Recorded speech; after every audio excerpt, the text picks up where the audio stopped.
Iniciamos então a mitose. A mitose é aquela divisão celular que, como princípio básico, ela tem o fundamento, a ideia de criar células filhas geneticamente iguais. E como toda e qualquer divisão celular sai de uma atividade de preparação e intérfase e começa sempre a divisão com cromossomos duplicados, é basicamente isso que vai acontecer. A intérfase é aquela fase que vai começar preparando com G1S e G2, onde os cromossomos em G1 estavam como filamentos simples, e em G2 em cromossomos de filamentos duplos. E aí vai entrar a divisão.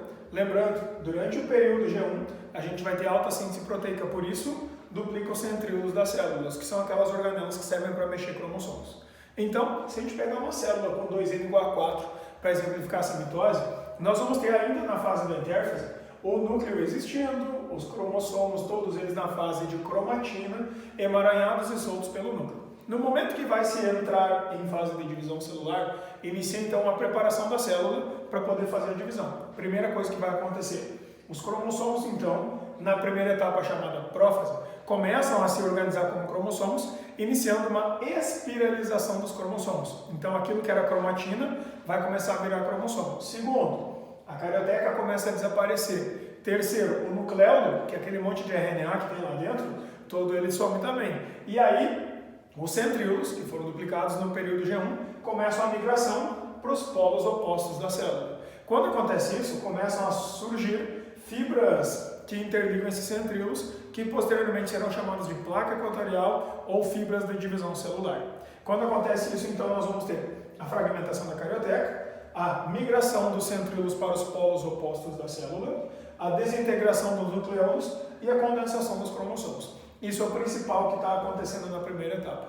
Quando termina essa etapa, não fique achando que é tipo degrau, assim. Na verdade, são eventos contínuos, a célula não para. Então, eles só pegaram as fases mais relevantes de cada uma das etapas. Quando termina a prófase, a gente passa para a segunda etapa, chamada de metáfase.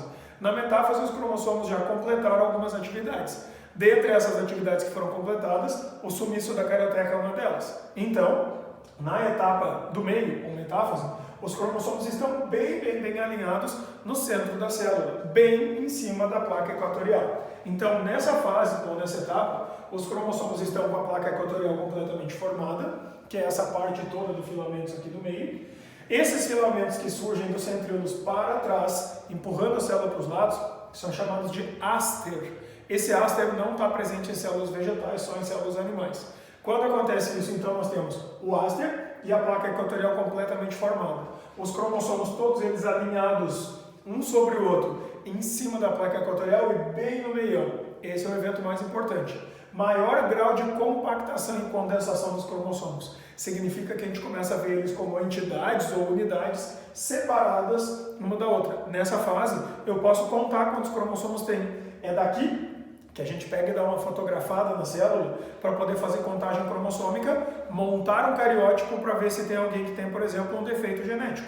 Ou seja, essa é a fase dos exames genéticos. É aqui que a gente acaba identificando quando tem alguém que está doente. Então, essa é a terceira etapa de checagem. Primeiro era lá no final do G1, depois no final do G2 e depois no meio da divisão celular. Se está tudo certo, segue o baile, toca embora, continua funcionando. Se não está certo, para a divisão celular aqui. Então, existe um exame para quando o médico começa a tirar as medidas do bebê ainda dentro da barriga da mãe e ele desconfia, de repente, que essa criança pode ter alguma síndrome genética, por causa das medidas do crânio, medidas da coluna, da perna, né? Daí o médico manda fazer um exame chamado de amniocentese, onde ele retira líquido amniótico, que é aquele que tem dentro da placenta, onde tem células da criança boiando lá dentro. Então, tira algumas, analisa elas nesse estágio aqui, se tiver erro cromossômico já dá para ver. Aí já dá para preparar os pais para terem um filho que vai ter um determinado tipo de síndrome. Isso pode acabar acontecendo quando tem erros no processo de divisão celular. Aí aqui já fica evidente, tá? Terminando essa etapa, o que vai acabar acontecendo é o seguinte: esses dois centríolos começam a puxar essas fibras para os lados opostos. E essa força que eles fazem para os lados opostos literalmente rasga esses cromossomos ao meio, puxando metade do verde para o lado esquerdo, metade do verde para o lado direito, metade dos azuis para o lado direito e metade dos azuis para o lado esquerdo também. Sendo assim, Quando terminamos de rasgar o cromossomo ao meio, nós deixamos de ter 1, 2, 3, 4 cromossomos e somente por um momento breve nós vamos ter 1, 2, 3, 4, 5, 6, 7, 8 cromossomos. Nesse estágio aqui a célula está com 4N, o que é mais raro de a gente ouvir falar, mas tá. A partir desse momento, nesse estágio inicia-se a anáfase. Cromossomos separaram as cromátides irmãs e agora começam a ser puxados de volta para os polos opostos da célula. Quando acontecer isso aqui, então, essa célula vai puxar todos eles. Se ela, por acaso, puxar cromossomos a mais ou a menos para os polos ou em velocidades distintas, cada uma das células filhas pode acabar ficando com o número de cromossomos ou a mais ou a menos. Tipo, se puxar 3 para lá e um ficar atrasado, esse atrasado pode ficar junto com os outros. Nós vamos ter 3 para um lado e 5 para o outro. Ou seja, criamos uma célula mutante com erro no número de cromossomos. Então, esta fase, que é a anáfase, é aquela que garante que o número de cromossomos que vai migrar para os dois lados tem que estar certo. Ou seja, se der problema é nela. Então, essa aqui é a fase dos erros genéticos, especialmente os numéricos, que alteram o número 2N, fazendo com que as pessoas possam desenvolver síndromes. Então, sendo assim, se nada de mal acontecer, esses 4 cromossomos vão migrar para um lado,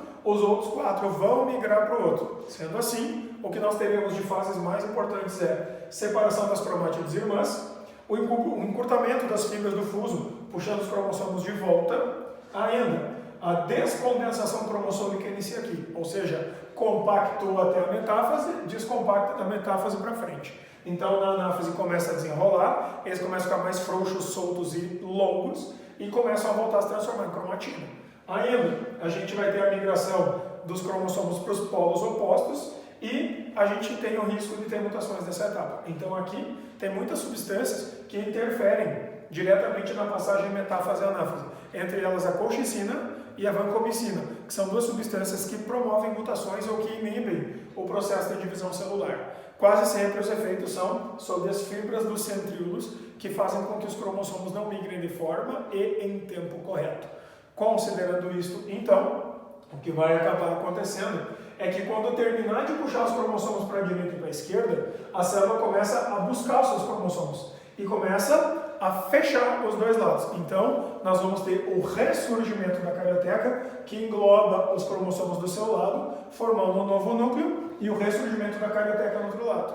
Quando a gente começa a ter uma célula, então, que começa a se expandir tanto que ela começa a rasgar no meio, no momento que ela começa a se rasgar, vai virar uma célula aqui e uma aqui. Então, cada uma das 2 células filhas que serão formadas neste momento, elas serão formadas da seguinte forma. Do lado esquerdo, 1, 2, 3, 4 cromossomos, sendo 2 azuis e 2 verdes. Do lado direito, 1, 2, 3, 4, sendo 2 azuis e 2 verdes. Ou seja, começou com 2 e 2, terminou com 2 e 2 em cada uma. Começou com 4, está terminando com 4 numa e 4 na outra. Ou seja, o processo deu certo. Significa que começa com o número de cromossomos e termina com o mesmo número de cromossomos. Dessa forma, a telófase é um processo que finaliza. Ele simplesmente reparte em 2 células filhas iguais geneticamente e acabou o processo. Então, ele só retorna ao começo. Então, nesse nosso gráfico aqui, nós teremos o seguinte: a prófase, a metáfase, a anáfase e a telófase. Quando terminar a telófase, pronto, começa tudo de novo. Então, quando acontece isso, chegou na G1, os cromossomos devem estar assim, de novo, simplificados como filamentos únicos. Então, olha aqui, todos eles assim, perfeitinhos.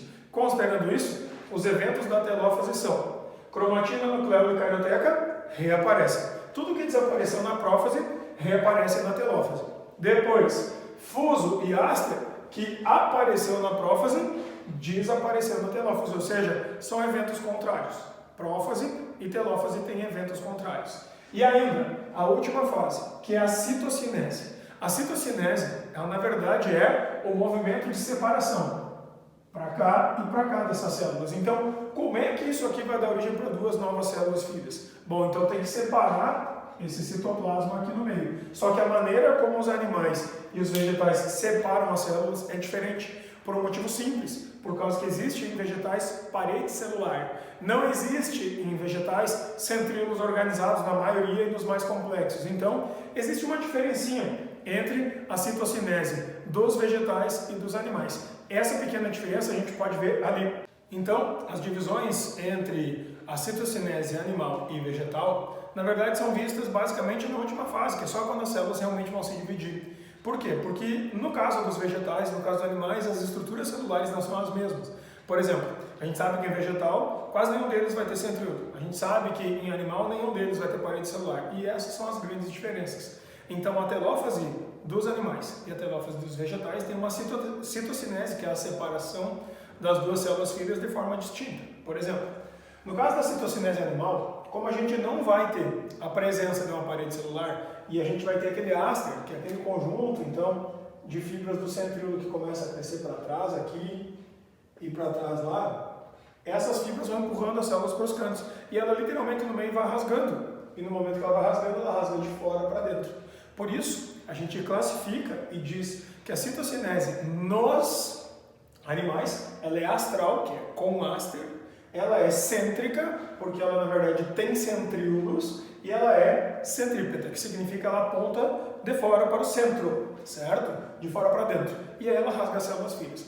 Agora, quando a gente vai comparar isso com a célula vegetal, a citocinese dos vegetais, ela tem um problema. Primeiro, que ela tem parede celular. Segundo, que ela não tem centríolos. Então, o que vai acabar acontecendo? Aqui no meio, nós vamos ter a presença de um depósito, normalmente feito de carboidratos, pectina e celulose, feito pelo complexo de Golgi, que começa a depositar uma montanha de celulose ali no meio, criando uma membrana que vai de dentro para fora. Então, nesse caso, como vai de dentro para fora, nós temos uma divisão na célula centrífuga, que foge do centro para fora.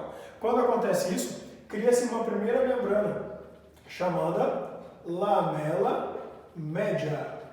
Essa lamela média que vai ser colocada ali é a primeira divisória que vai isolar duas células vegetais vizinhas. Aí, então, logo esteja pronta a lamela média, pronto, tem uma célula, tem outra célula.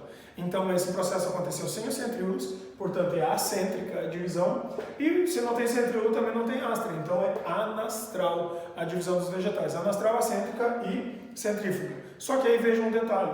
Essa aqui, esse comprimento grandão aqui, ó, era o comprimento da célula vegetal original. Agora, vejam como cada celulinha pequenininha das novas tem tamanho menor, metade, literalmente, da célula original. Então, se fosse isso aqui, a mitose dos vegetais não serviria ou não ajudaria eles a crescer. Isso só dá certo porque tem um hormônio que vai amolecer essas paredes celulares dessas células jovens e vai fazer com que elas tenham capacidade de espichar. Esse hormônio é a auxina, que é um dos hormônios vegetais mais famosos que tem. Então a divisão aqui, embora ela seja diferente das células animais, ela também serve para fazer crescimento. E aí é por causa dos hormônios que garantem literalmente o amolecimento dessa parede celular. Então, para finalizar toda a ideia sobre mitose, lembre, mitose tem que começar e terminar com o mesmo número de cromossomos. Começar e terminar com o mesmo número de moléculas de DNA em cada célula. Sendo assim, se eu pegar uma célula agora com 2n igual a 2 e for tabular o gráfico, a gente vai ver o seguinte. Primeiro período da intérfase, G1 a esse G2. O que acontece? Cromossomos são 2, 2n igual a 2, simples. No G1, passa pelo S, eles duplicam e eles então continuam sendo 2 cromossomos. Só que agora, esses 2 cromossomos, então, eles na verdade estão duplicados.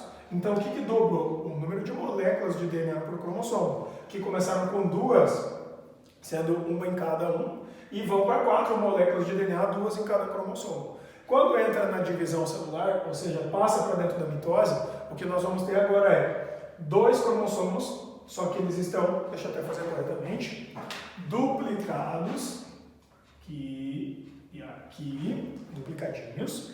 Esses cromossomos duplicados, eles vão para a metáfase, onde eles ficam no meio. Na anáfase, eles são rasgados ao meio. Aí lembre, eles viram 4 cromossomos independentes. Só que isso dura muito pouco, porque 2 deles vão para uma célula filha e 2 vão para outra. Ou seja, o número cromossômico por célula só muda na hora da anáfase. O resto fica exatamente igual. O que está variando de verdade, então? O que está variando de verdade é o número de moléculas de DNA por cromossomo. Então aqui nós temos uma, no total 2, né? Depois nós temos 2 em cada um, depois continua assim, até o final, onde ele vai voltar a ter uma molécula para cada cromossomo ou 2 moléculas por célula. Cuidado, esse gráfico é muito comum em provas e também é muito comum de errar. Então bastante atenção quando vocês estiverem vendo esse tipo de coisa, certo? Muita atenção também na divisão da separação das células animais e vegetais.